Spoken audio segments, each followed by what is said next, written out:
Bismillahirrahmanirrahim. Assalamualaikum warahmatullahi wabarakatuh. Alhamdulillahi rabbil alamin. Wabihi nasta'in ala umurid dunya waddin. Assalatu wassalamu ala ashrafil anbiya wal mursalin wa ala alihi wa sahbihi ajma'in. Ashhadu an la ilaha illallah wahdahu la syarika lah. Wa ashhadu anna Muhammadan abduhu wa rasuluhu la nabiyya ba'dah.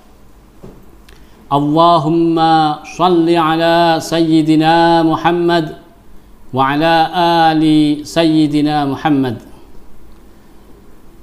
Alhamdulillahi rabbil alamin. Segala puja dan syukur kita panjatkan hadirat Allah Subhanahu wa taala. Alhamdulillah, pada hari ini Allah masih memberikan kepada kita kenikmatan yang jelas kita tidak bisa menghitungnya satu demi satu. Salawat beriring salam senantiasa kita aturkan ke pangkuan Rasulullah sallallahu alaihi wasallam.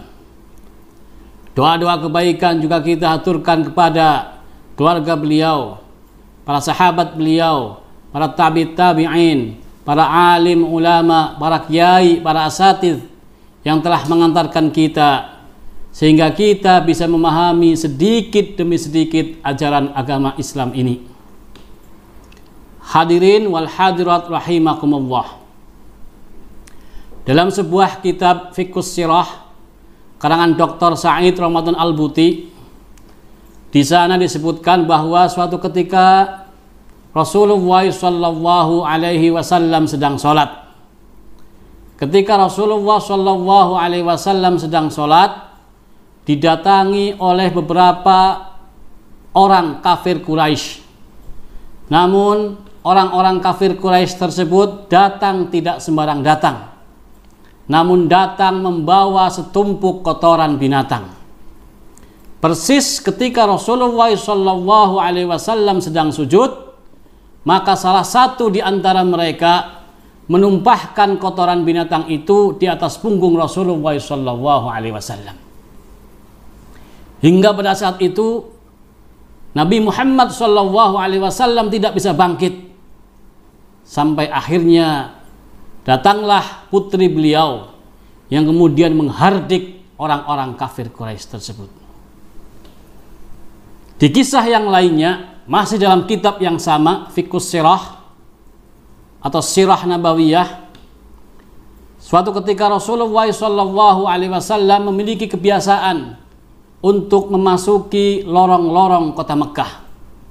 Namun ketika berjumpa dengan orang-orang kafir Quraisy, Nabi kita yang mulia kerap sekali dicaci maki, diintimidasi, dibuli, dilempari kerikil, batu, tanah dan lain sebagainya, diludahi dan lain sebagainya, hingga tibalah manusia mulia itu di depan rumah beliau, kemudian mengetuk pintu rumahnya. Assalamualaikum.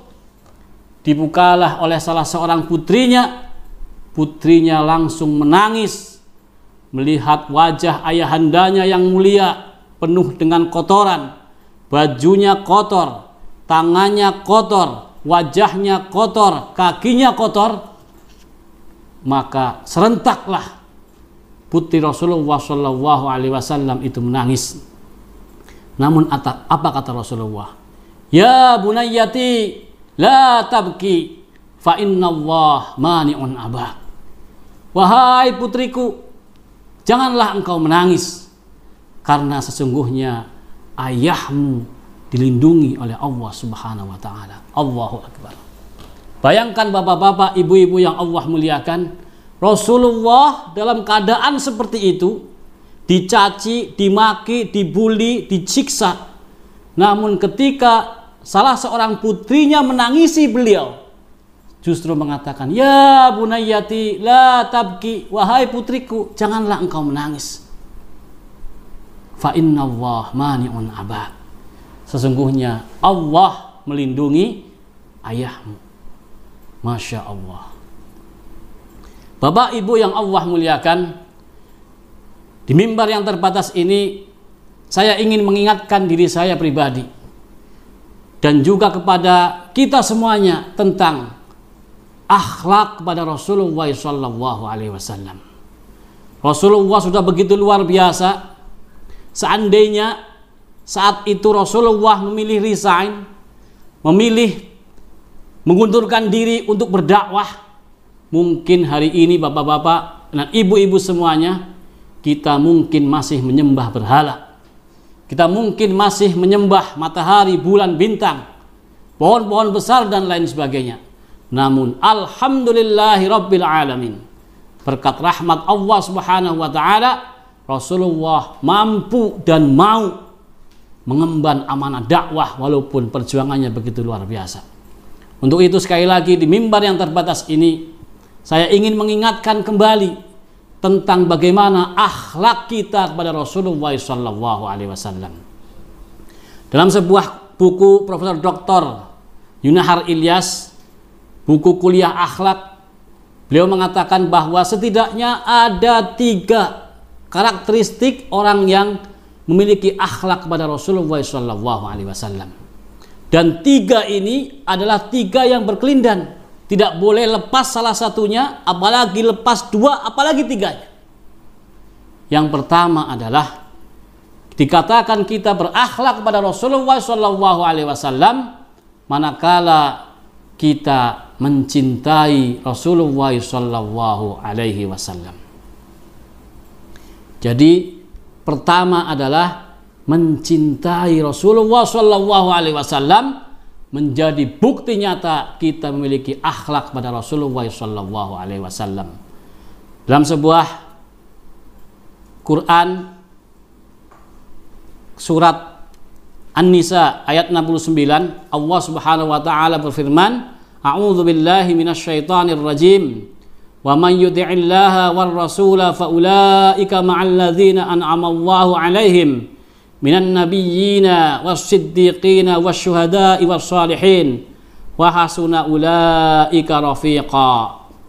Dan barang siapa yang mentaati Allah dan Rasulnya, mereka itu akan bersama-sama dengan orang-orang yang dianugerahi nikmat oleh Allah, yaitu nabi-nabi, orang-orang yang benar, orang-orang yang mati syahid, dan orang-orang yang soleh, dan mereka adalah teman yang sebaik-baiknya.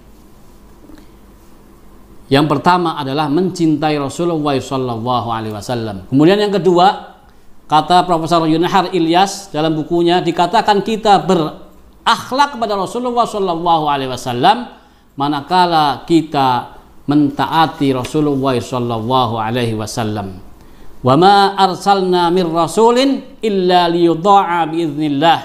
Dan kami tidak mengutus rasul kecuali untuk ditaati dengan izin Allah Subhanahu wa taala, di Quran surat An-Nisa ayat 64. Dan terkait dengan mentaati Rasulullah sallallahu alaihi wasallam di momen Ramadan ini ada sebuah hadis yang sangat luar biasa.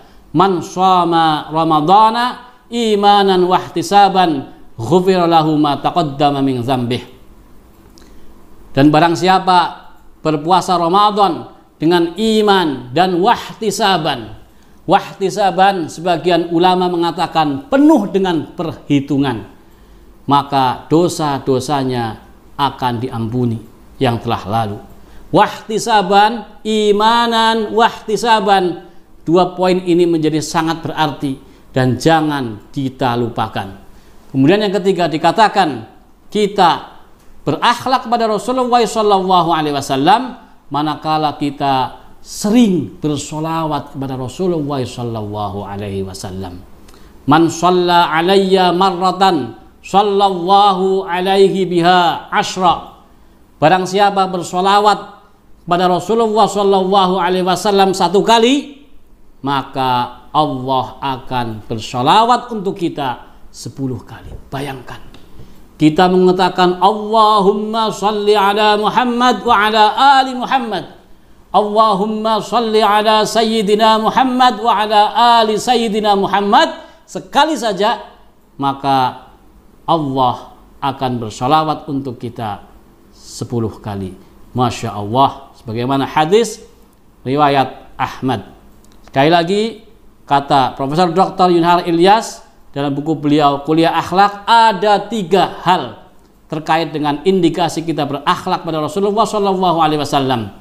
Yang pertama adalah mencintainya, mentaatinya, dan sering bersolawat kepada Rasulullah SAW. Semoga bermanfaat. Billahi taufiq wal hidayah. Assalamualaikum warahmatullahi wabarakatuh.